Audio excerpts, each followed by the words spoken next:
ಮರು ಮತ ಎಣಿಕೆ ಕೋರಿ ಕೋಲಾರ ಮಾಲೂರು ಬಿಜೆಪಿ ಅಭ್ಯರ್ಥಿ ಮಂಜುನಾಥ್ ಗೌಡ ಹೈಕೋರ್ಟ್ ಮೊರೆ ಹೋಗಿದ್ರು. 2.5 ವರ್ಷಗಳ ಕಾಲ ವಿಚಾರಣೆ ನಡೆಸಿದ ಹೈಕೋರ್ಟ್ ಮರು ಎಣಿಕೆಗೆ ಆದೇಶ ಮಾಡಿ ನಂತರ ಹಾಲಿ ಶಾಸಕರನ್ನ ಅಸಿಂಧು ಮಾಡಿತು.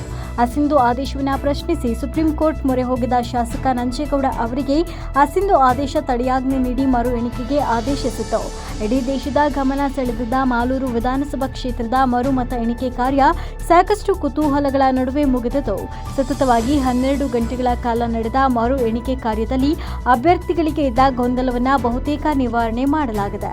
ರಾಜ್ಯ ಚುನಾವಣಾ ಆಯೋಗದ ಸೂಚನೆ ನಂತರವೇ ಪ್ರತಿ ಸುತ್ತಿನ ಎಣಿಕೆ ಕಾರ್ಯ ಮಾಡಲಾಗಿದೆ.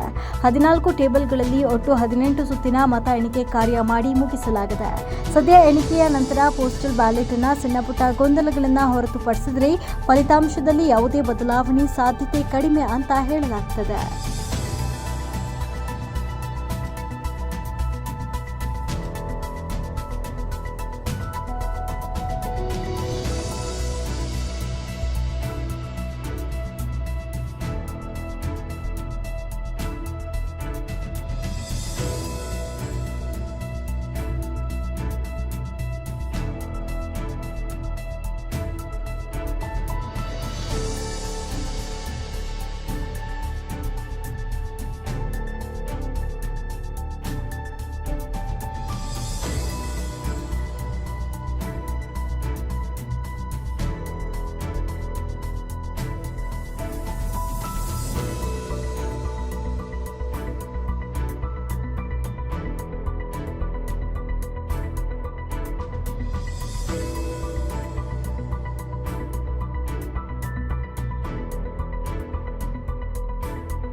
ಮೆಂಡು ನ್ಯೂಸ್ ನೆಟ್ವರ್ಕ್, ಸತ್ಯದ ಕನ್ನಡಿ.